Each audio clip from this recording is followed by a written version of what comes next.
Καλώς ήρθατε στην εκπομπή Diet Coaching με τον διαιτολόγο-διατροφολόγο Ευάγγελο Ζουμπανέα και περνάμε στο δεύτερο μέρος της εξαιρετικής συζήτησης που έχουμε με την συνάδελφο Κωνσταντίνα Γρόπα.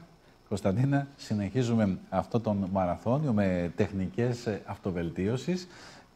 Μιλάμε για Diet Coaching από την θεωρία στην πράξη.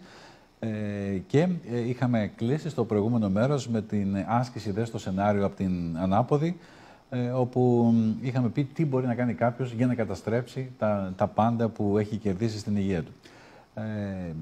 Η επόμενη άσκηση, η οποία συχνά κουβεντιάζουμε με τους ανθρώπους που ζητούν τη βοήθειά μας, είναι τα εμπόδια. Έτσι, και πώς μπορούμε να βοηθήσουμε τους ανθρώπους να ξεπεράσουν εμπόδια. Η άσκηση λοιπόν λέει ποιες δυσκολίες που αντιμετωπίζω θα σταθούν εμπόδιο στην προσπάθειά μου. Θέλουμε λοιπόν με αυτόν τον τρόπο να προβλέψουμε τις καταστάσεις που μπορούν να φανούν ως πραγματικά εμπόδια στα θέλω μου, στο όραμά μου, σε αυτό που θέλω να πετύχω.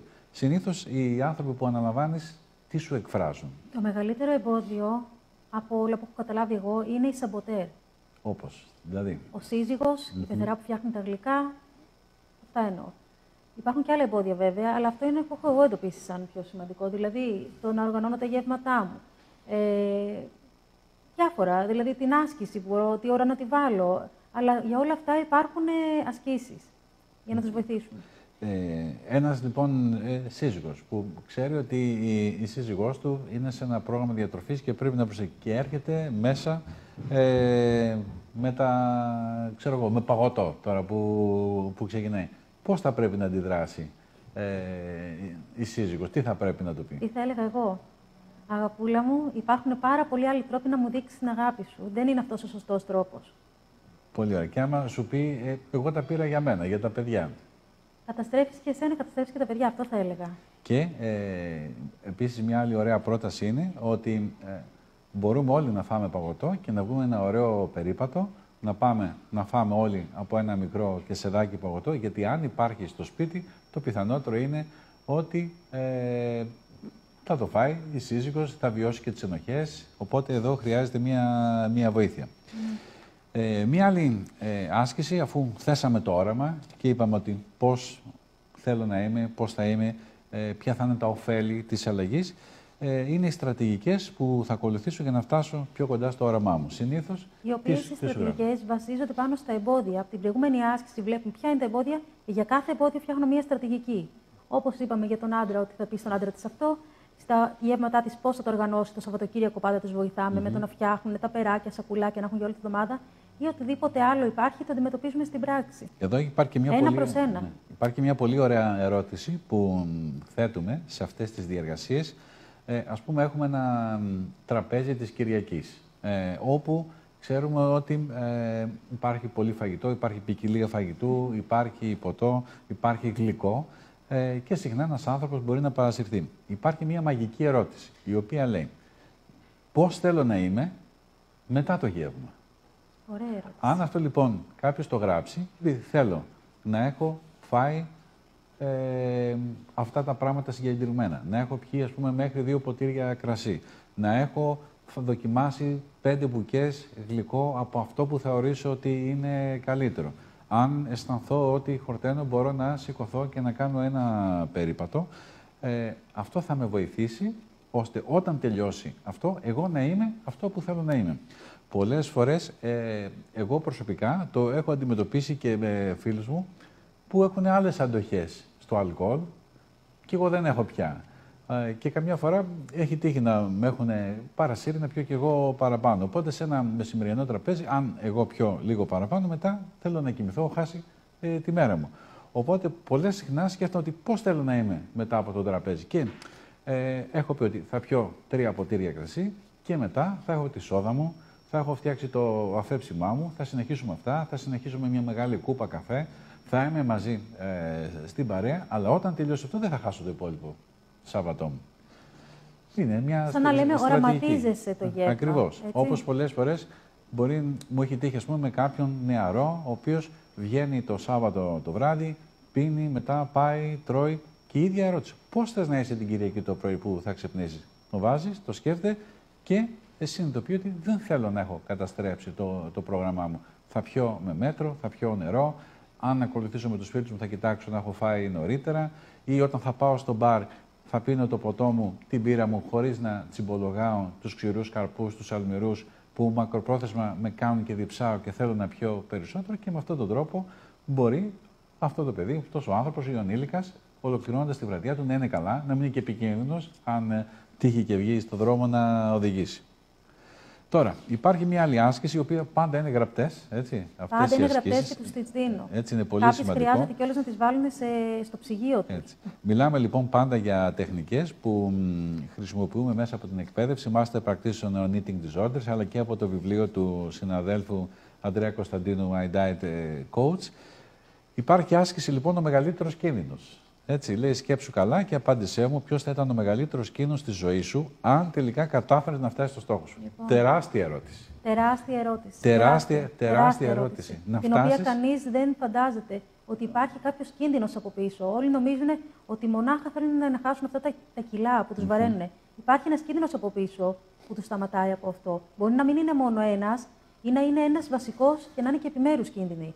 Γιατί πολλοί άνθρωποι έχουν φτάσει στο στόχο τους, αλλά δεν έχουν αναγνωρίσει εκ των προτέρων ποιος κίνδυνος. Ακριβώς. Και τι, έχεις κάποιες απαντήσεις, για πες. Μία απάντηση που φοβούνται πάρα πολλές γυναίκες είναι υπάρχει ο κίνδυνος του βιασμού. Και αυτό το στρώμα, το πούμε έτσι, λίπους, τις προστατεύει από το βιασμό. Υποθέτω ότι θα είχαν κάποια αρνητική εμπειρία και σε προηγούμενη φάση ή κάποια σεξουαλική παρενόχληση ή και χωρίς να υπάρχει αυτό. Και χωρίς να υπάρχει. Είναι ένα στρώμα προστασίας το λίπος. Έτσι. Άλλη απάντηση που μπορεί να σου δώσουν. Ότι θα παρατήσω τον σύντροφό μου εάν χάσω τα κιλά που επιθυμώ. Δεν το κατάλαβα. Εάν χάσω τα κιλά που επιθυμώ, θα παρατήσω τον σύντροφό μου, γιατί θα είμαι εμφανισιακά ανώτερη του, ας πούμε. Α, τι λες. Κι όμως.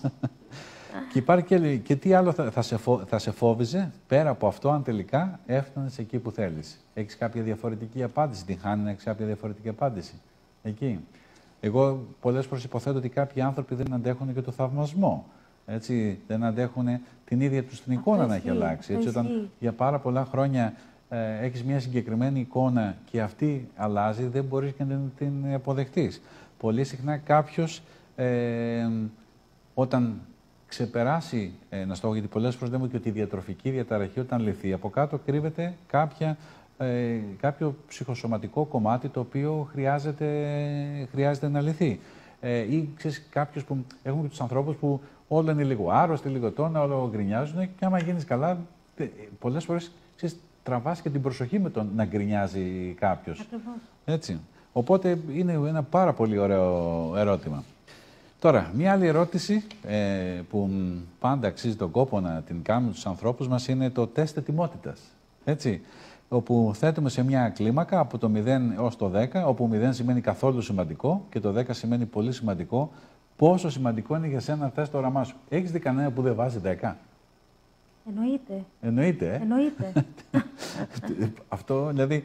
Πάντα είναι πάνω από 5 σε αυτήν την ερώτηση. Ναι. Αλλά υπάρχει και η επόμενη ερώτηση που συνδυάζει. Η επόμενη ερώτηση λέει, σε μια άλλη κλίμακα, πάλι από το 0 έως το 10, όπου το 0 σημαίνει ότι δεν πιστεύεις καθόλου ότι θα τα καταφέρεις και το 10 σημαίνει ότι είσαι βέβαιος πως θα τα καταφέρεις τόσο πολύ που πιστεύεις ότι θα καταφέρεις να φτάσεις στο όραμά σου. Εδώ τι απαντάνε. Υπάρχει κάποιος που δηλαδή πάει το ανάποδο, το 0. Το ανάποδο, αυτό στην ουσία είναι η ίδια ερώτηση ανάποδα. Είναι το αν θα τα καταφέρεις, που δεν πιστεύουν στον εαυτό τους, όπου εκεί πέρα οι περισσότεροι δεν πιστεύουν στον εαυτό τους στην αρχή όταν ξεκινάνε μια προσπάθεια. Εκεί εφαρμόζεις τεχνικές κινητοποίησεις για να τους ενισχύσεις. Άρα λοιπόν, δηλαδή κάποιος που με το 10 που 0 δεν θα τα καταφέρω καθόλου και 10 είμαι βέβαιος ότι θα τα καταφέρω, ενώ θα έπρεπε να ξεκινάει με 10, μπορεί να ξεκινάει με 2, 3, 4 και υποθέτω ότι έχει παίξει και σημαντικό ρόλο πάνω σε αυτό οι προηγούμενες αποτυχίες που είχε. Έτσι. Και κυρίως όταν ο στόχος είναι τα κιλά και όχι η αλλαγή ζωής. Γιατί όπως λέμε και εμείς πάρα πολύ συχνά, ότι ο στόχος δεν είναι χάσει βάρος, ο στόχος είναι η επίτευξη της υγείας. Και η επίτευξη της υγείας περιέχει μέσα και το ιδανικό βάρος και την ιδανική σωματική υγεία. Και η υγεία, κάτι που πρέπει να εξηγήσουμε, δεν είναι μόνο να είσαι υγιής, ένα υγιές βάρος, είναι να είσαι σωματικά, ψυχικά και πνευματικά υγιής. Αυτό σημαίνει η υγεία γενικότερα. Και σε αυτό τουλάχιστον δουλεύουμε εμείς που έχουμε μια διαφορετική προσέγγιση. Όσον αφορά τις ερωτήσεις πειρασμοί, απογοήτευση, ανασφάλεια, είναι πράγματα τα οποία, έλλειψη σταθερού προγράμματος, έκτακτες υποχρεώσεις, είναι πράγματα τα οποία και αυτά μπαίνουν στο τραπέζι, ώστε ο άνθρωπος να έχει την αυτεπίγνωση το πόσο μπορεί να τα καταφέρει. Η άσκηση με τις δραστηριότητες εντόπισε πώς περνάς τη μέρα σου μέσα στη βδομάδα και κατέγραψε το με κάθε λεπτομέρεια. Τι αποσκοπεί αυτή η άσκηση? Αποσκοπεί στο να δούμε, επειδή όλοι όντως έχουμε βαρύ πρόγραμμα, νομίζουμε ότι δεν έχουμε χρόνο για τη διατροφή μας, για την οργάνωση της διατροφής μας και για την άσκησή μας, τη φυσική μας δραστηριότητα δηλαδή εννοώ. Οπότε, καταγράφοντας για μία εβδομάδα τι κάνουμε ανά μία ώρα, βλέπουμε ότι τελικά έχουμε χρόνο, τον οποίο όμως το σπαταλάμε άσκοπα. Άσκοπα, είτε στο κινητό, είτε σε μια σειρά. Εγώ προσωπικά επιλέγω κάποιες αγαπημένες μου σειρές, τις οποίες τις βλέπω όλες πάνω στο διάδρομο. Όλες πάνω στο διάδρομο. Οι περισσότερες σειρές είναι και περίπου 50-55 λεπτά. Είναι ο τέλειος χρόνος για να κάνεις μία ώρα διάδρομο, εκτός εάν μπορείς να βγεις έξω στο πάρκο. Εγώ πάω τουλάχιστον στο Άλσο της Νέας Φιλαδέλφειας πάρα πολύ συχνά, όπου και εκεί ακούω podcast με πολύ ωραίες συζητήσεις και ξέρεις, όταν ακούς μια ωραία συζήτηση και σου κρατάει το ενδιαφέρον, περνάει και πολύ πιο γρήγορα ο χρόνος. Τέλος, λοιπόν, υπάρχει και η άσκηση για την εικόνα του σώματος. Έτσι, και με αυτό θα κλείσουμε για την σημερινή μας εκπομπή. Στις ερωτήσεις, όπως πώς αισθάνεσαι όταν βλέπεις το σώμα στον καθρέφτη, τι σου απαντούν? Κατά κύριο λόγο έχουν πολύ αρνητική άποψη για τον εαυτό τους.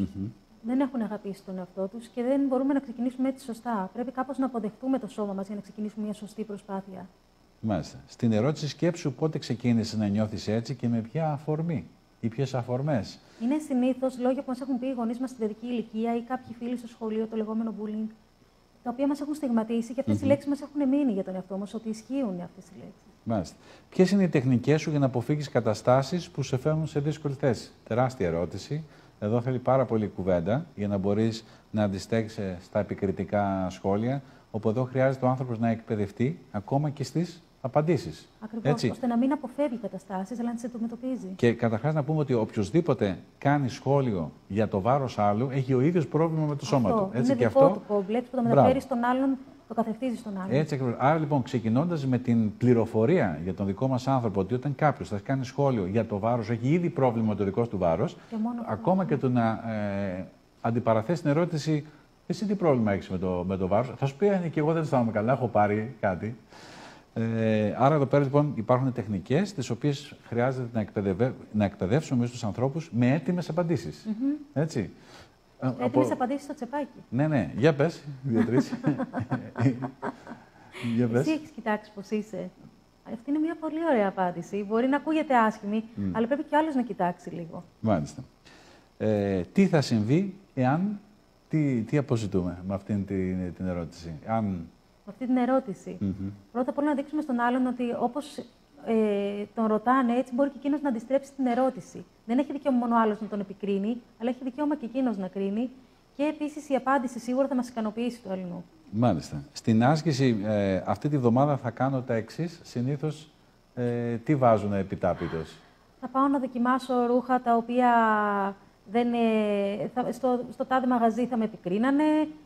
Θα πάω να χορέψω κάπου που ο άλλος δεν θα χόρευε και στην πράξη βλέπουν ότι τελικά δεν είναι τόσο δύσκολο όσο νομίζανε. Δηλαδή, ο φόβος ήταν μεγαλύτερος από την πραγματικότητα. Και ξέρεις, πολλές φορές παίρνουμε και πάρα πολύ στα σοβαρά τη γνώμη των άλλων και υπάρχει και η κλασική ερώτηση πώς θα πάω εγώ στην παραλία, να με δει τόσος κόσμος. Και υπάρχει αυτόματα η ερώτηση, σε ενδιαφέρει η γνώμη όλων αυτών που είναι στην παραλία ή σε ενδιαφέρει η γνώμη ποιων ανθρώπων σε ενδιαφέρει η γνώμη? Του συζύγου σου, του συντρόφου σου, τη μάνα σου, του πατέρα σου. Και αν η γνώμη αυτών των ανθρώπων είναι αρνητική, τελικά είναι βοηθητική, αξίζει τον κόπο να λαμβάνει τόσο σοβαρά υπόψη αυτές τις γνώμες? Κατ' εμέ, κανενός τη γνώμη δεν θα έπρεπε να δεχόμαστε για το σώμα μας, μέσα μας να την παίρνουμε. Αυτό εννοώ, όχι να την ακούμε. Έτσι. Και την επόμενη φορά που θα συναντηθούμε εδώ, έτσι, θα συζητήσουμε και άλλα πράγματα και θα καταγράψουμε αντίστοιχα αποτελέσματα. Κωνσταντίνα, σε ευχαριστώ πάρα πολύ που είσαι εδώ μαζί. Από την εμπειρία μου γνωρίζω ότι είσαι ένας καταπληκτικός diet coacher. Είμαστε και στην εκπομπή Diet Coaching Ελπίζω να ήταν και για σας χρήσιμη αυτή η εκπομπή. Υπάρχουν πάρα πολλές τεχνικές. Φυσικά εδώ πρόχειρα φέραμε μερικές και θα ξαναφέρουμε την Κωνσταντίνα να πούμε και άλλα ωραία πράγματα. Σας ευχαριστούμε λοιπόν που παρακολουθήσατε την εκπομπή Diet Coaching μέσα από την φιλόξενη πλατφόρμα του onCamera.gr. Μείνετε συντονισμένοι και θα τα πούμε στο επόμενο επεισόδιο με ιδιαίτερα ενδιαφέροντα πράγματα.